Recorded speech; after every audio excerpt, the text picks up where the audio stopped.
Hello guys, welcome back to Fundos Medica. दोस्तों आज समझेंगे सिफालेक्सिन के बारे में कि इसका यूजेस क्या है, इसका डोजेस क्या है, साइड इफेक्ट क्या है और पॉपुलर ब्रांड क्या है। तो बने रहिए वीडियो के लास्ट तक। दोस्तों सिफालोस्पोरिन से रिलेटेड आज मेरा दूसरा वीडियो है। एक पहला वीडियो भी बना के चैनल में अपलोड कर रखा है, अगर आप नहीं देखे हैं तो जाकर देख सकते हैं। अब बात करते हैं दोस्तों सिफालेक्सिन के बारे में। बीपी यूएसपी ब्रिटिश फार्माकोपिया और यूनाइटेड स्टेट फार्माकोपिया। अब बात करते हैं कि यह काम किस तरह करता है।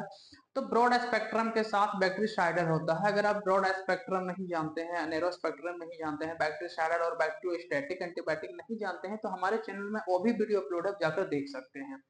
तो ब्रॉड स्पेक्ट्रम के साथ बैक्टीरिसाइडल होता है। इसका यूजेस देखते हैं कहां कहां पे यूज होता है। इंडिकेशन नंबर 1, आरटीआई मतलब रेस्पिरेटरी ट्रैक इन्फेक्शन। जो हमारा ट्राकिया एरिया है, जो एयरवे एरिया है, उस एरिया में ये कहां कहां पे काम करता है, किस डिजीज में? तो निमोनिया, ब्रोंकोनिमोनिया, इम्फाइजमा, अस्थमा। अब आगे देखते हैं इंडिकेशन नंबर 2 में ईएनटी। ईएनटी का मतलब ईयर है, कान के अंदर जो इन्फेक्शन होता है उसमें भी यूज होता है, जैसे otitis media, tooth and gum infection, tonsillitis, pharyngitis, laryngitis, ये सब केस में इस्तेमाल होता है। Indication number 3 SSTI. फोड़ा फुंसी से शुरू करके स्किन में किसी भी तरह का प्रॉब्लम है, फोड़ा है, फुंसी है, जैसे एब्सेस हो गया, वाउंड हो गया, बर्न, अगर स्किन जल गया तो इस केस में भी इस्तेमाल होता है। पैरोनेचिया, जो अंगुली के पास इन्फेक्शन होता है उसको पैरोनेचिया बोलते हैं। कार्बंकल, जो बाल तोड़ फोड़ा होता है उसको कार्बंकल बोलते हैं। सेलुलाइटिस, जो स्किन के अंदर किसी भी तरह का जख्म पक के और अंदर अंदर पीप बहने लगता है, उसको सेलुलाइटिस बोलते हैं। पोस्ट ऑपरेटिव और मास्टाइटिस। पोस्ट ऑपरेटिव किसी भी सर्जरी के बाद जो सर्जिकल इन्फेक्शन होता है उस केस में भी चलाया जाता है सिफालेक्सिन। मास्टाइटिस, जो फीमेल में, महिलाओं के ब्रेस्ट में इन्फेक्शन होता है उसको बोलते हैं मास्टाइटिस। आगे है पेरियोडोंटाइटिस और पायोरिया। पायोरिया एक टीथ में इन्फेक्शन होता है जिसको बोलते हैं पायोरिया। इसके अलावा और भी केसेस में डॉक्टर अपने एक्सपीरियंस के अकॉर्डिंग इस्तेमाल करता है। लेकिन एक बात ध्यान रहे दोस्तों, यह जो सिफालेक्सिन है आज के डेट में जितने भी केस हैं, इसके अलावा सिर्फ और सिर्फ कहां पे इस्तेमाल सबसे ज्यादा देखा जाता है, तो एसएसटीआई में सबसे ज्यादा देखा जाता है। स्किन में अगर किसी भी तरह का इन्फेक्शन हो तो उसी जगह में सबसे ज्यादा यूज देखा जाता है। बाकी ये सब जितना भी है दोस्तों बहुत ही कम देखने को मिलता है सब केस में, क्योंकि क्लेवम 625 जब से मार्केट में आया है यह बहुत ही कम इस्तेमाल देखा जाता है सिफालेक्सिन। सबसे ज्यादा देखा जाता है क्या, क्लेवम 625, एमॉक्सिक्लेव ऑगमेंटिन 625। इसके अंदर मूल कंटेंट सेम ही रहता है, सिर्फ ब्रांड नाम अलग अलग है और यह बहुत ही जबरदस्त रिजल्ट देता है। तो अब जान लेते हैं दोस्तों कि सिफालेक्सिन का ब्रांड नेम क्या है और इसका डोज क्या है, दोनों एक साथ ही यहाँ पर जानेंगे। Brand name of cephalexin, capsule Sporidex 500 mg Sun Pharma बनाती है। मार्केट में जो सबसे ज्यादा पॉपुलर है वो है स्पोरिडेक्स। इसके अलावा फैक्सिन भी है और सिफाडेक है। स्पोरिडेक्स को सनफार्मा बनाती है और फैक्सिन को जीएसके कंपनी बनाती है और सिफाडेक को सिप्ला कंपनी बनाती है। तो हम स्पोरिडेक्स की बात करेंगे क्योंकि स्पोरिडेक्स सबसे ज्यादा पॉपुलर है और यही ब्रांड सबसे ज्यादा मार्केट में चलता है।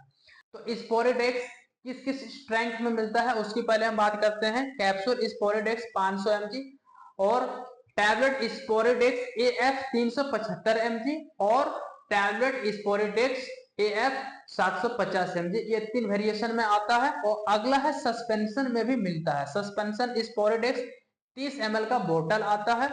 125 mg पर 5 ml में सिफालेक्सिन रहता है। आगे है ड्रॉप स्पोरिडेक्स 10 ml का बोतल मिलता है। इसमें सिफालेक्सिन रहता है 100 mg पर ml सिफालेक्सिन उसमें रहता है। अब बात करते हैं डोज की।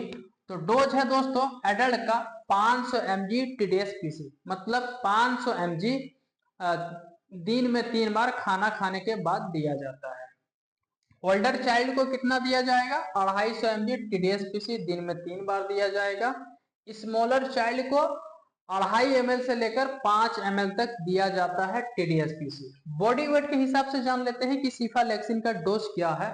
तो बॉडी वेट के हिसाब से 25 to 50 mg पर kg per day divided in 3 dose. मतलब 25 से 50 mg दिया जाएगा 3 भाग में बांटकर दिन में 3 बार। तो ये था दोस्तों डोज और ये था पॉपुलर ब्रांड। तो अब जान लेते हैं साइड इफेक्ट ऑफ सिफालेक्सिन। सिफालेक्सिन का साइड इफेक्ट क्या क्या हो सकता है। दोस्तों सिफालोस्पोरिन ग्रुप का जितना भी एंटीबायोटिक है लगभग लगभग सेम ही सबका साइड इफेक्ट होता है, थोड़ा इधर उधर हो सकता है। पहला है डायरिया, दूसरा स्किन रैश, अब विटामिन बी डेफिशिएंसी, ये सब साइड इफेक्ट देखा जाता है। और एंटीबायोटिक ज्यादा लंबे समय तक यूज करने से सुपरा इन्फेक्शन हो सकता है, वेजाइनल थ्रश हो सकता है। इसके अलावा और भी कुछ हो सकता है। आगे है स्पेशल प्रिकॉशंस, मतलब किसको सावधानी के साथ देना है। तो प्रेगनेंसी प्रोफाइल कैटेगरी बी में आता है, इसलिए प्रेगनेंसी एंड लैक्टेशन में चलता है, यूज होता है। आगे है लीवर एंड किडनी प्रॉब्लम में ध्यान से देना चाहिए, क्योंकि सिफालोस्पोरिन ग्रुप का मेडिसिन ज्यादातर किडनी होके निकलता है और दवाइयों का मेटाबोलाइट कहाँ पे होता है, लीवर में। इसलिए अगर किसी को लीवर और किडनी का प्रॉब्लम है तो उसे सावधानी के साथ देना चाहिए। आगे बात करेंगे सिफालोस्पोरिन के साथ अमीनोग्लाइकोसाइड एक ग्रुप है मेडिसिन का, जिसमें से जेंटामाइसिन, अमिकासिन ये इंजेक्शन फॉर्म में आता है। तो जेंटामाइसिन और अमिकासिन सिफालोस्पोरिन के साथ चलता है, लेकिन अगर कोई इंजेक्शन देता है तो एक सिरिंज में ना देकर उसको अलग अलग सिरिंज में देना होगा।